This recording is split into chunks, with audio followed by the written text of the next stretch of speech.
Hello children, so we're going to continue with the where we left in the first class. I'm going to start with the second part of the chapter, two stories about flying. This chapter, page number 37, second part, the black aeroplane. Now before we begin this chapter, I would like to tell you children that the chapter actually deals with certain supernatural elements which some people do face in life and have no explanation whatsoever about them.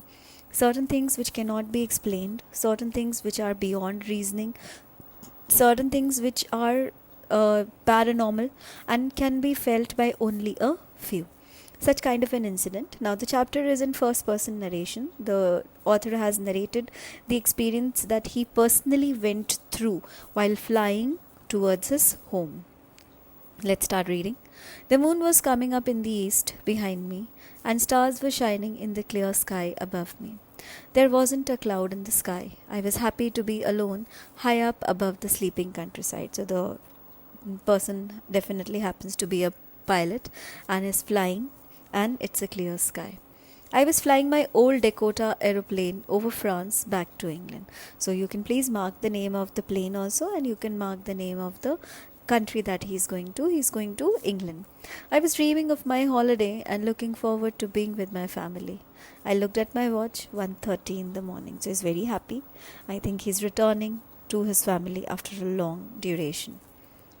I should call Paris Control soon, I thought, as I looked down past the nose of the aeroplane. I saw the lights of a big city in front of me. I switched on the radio and said, Paris Control, Dakota DS 088 here. Can you hear me? I'm on my way to England. Over. The voice from the radio answered me immediately. DS 888 I can hear you. You ought to turn 12 degrees west now. DS 088 over. So they're actually exchanging some information. Right, they're actually listening to the information and the navigation instruction that have been given to the pilot. I checked the map and compass, switched over to the second and last fuel tank, and turned the Dakota 12 degrees west towards England. I'll be in time for breakfast, I thought. A good, big English breakfast. Everything was going well. It was an easy flight. So this is how it's going to it's happening that he's eagerly waiting to be with his family, not only to be with his family but actually to enjoy a breakfast with the family. Paris was about 150 kilometers behind me when I saw the clouds, storm clouds. They were huge. They looked like black mountains standing in front of me across the sky. I knew I could not fly up and over them, and I did not have enough fuel to fly around them to now the sun. Now, suddenly, an easy flight turns into very difficult flight when he sees some storms in front of him. Okay, he has switched on to the last fuel tank. He cannot go around, means he cannot go back to Paris. All right, and if he goes around the storm, that also will consume his fuel. So he is left with only one choice, that he has to go through the storm. I ought to go back to Paris, I thought, but I wanted to get home. I wanted that breakfast. He's eager, children. He's very eager to reach his home. Okay. I'll take the risk, I thought, and flew that old Dakota straight into the storm. Inside the cloud, everything was suddenly black. It was impossible to see anything outside the aeroplane. The old aeroplane jumped and twisted in the air. I looked at the compass. I couldn't believe my eyes. The compass was turning round and round and round. It was dead. It would not work. The other instruments were suddenly dead too. I tried the radio. So one by one, unfortunate incidents are taking place. Okay, went inside the storm, cannot visualize and see anything, and the compass has also stopped. Now, without a compass, if you are in sea and air, you cannot work without the compass because there is no sense of direction. So he's saying that I was absolutely stuck, and after the compass, one by one, other instruments also stopped functioning. Paris Control, can you hear me? There was no answer. The radio was dead. The second thing that dies is the radio. I had no radio, no compass, and I could not see where I was. I was lost in the storm. Then, in the black clouds quite near me, I saw another aeroplane. It had no lights on its wings, but I could see it flying next to me through the storm. I could see the pilot's face turned towards me. I was very glad to see another person. He lifted one hand and waved.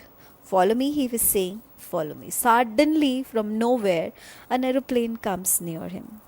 And he could not exactly see the face, but he could see that the face of the man or the pilot who was flying the aeroplane was turned towards him.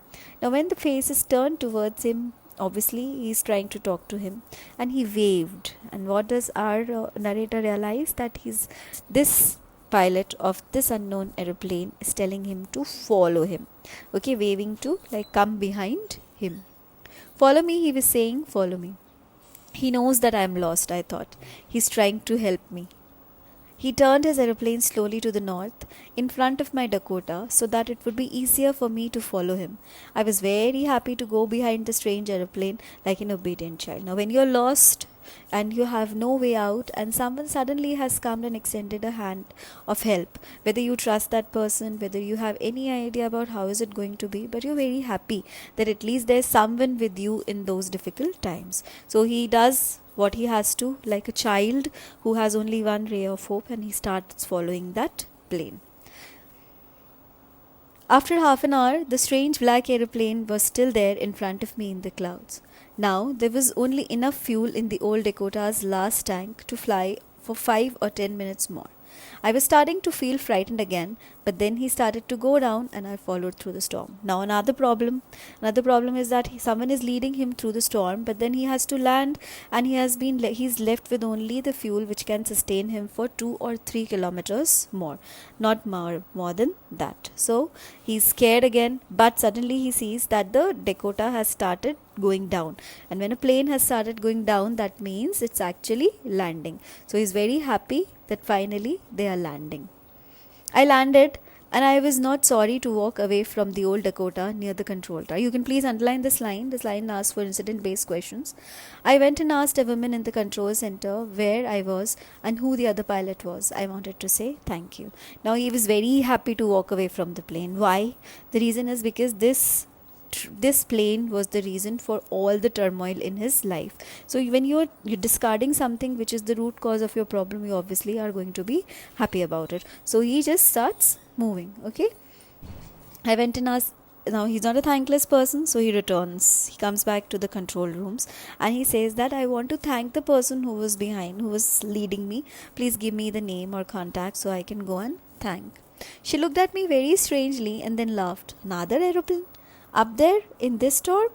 No other aeroplanes were flying tonight. Yours was the only one I could see on the radar. Now what is the woman? It's surprising. Woman says, plane? In this storm? You were the only one I can see, and I could not spot you also. There's no other plane than you in this storm. So who helped me to arrive there safely without a compass or a radio, and without any more fuel in my tanks? Who was the pilot on the strange black airplane flying in the storms without lights? Okay, so that's how the chapter ends, and this is how it is. That's why I'm telling you that this is how the chapter ends, and that's what the paranormal things I'm discussing.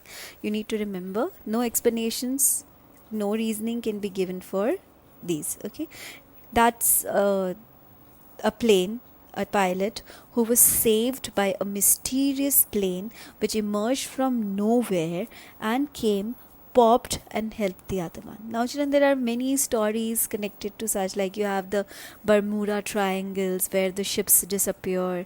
You have another places where we say which are haunted. Some where events that turn or take shape are positive, and some where events that take place are negative. So there is no possible explanation, but just a story, an incident which happened and leaves us thinking. So kindly read the chapter again. If you have any doubts of both the parts, mark them, underline them, and ask when we'll meet in the school. The question answers will be put up in the next class. Right? Bye-bye.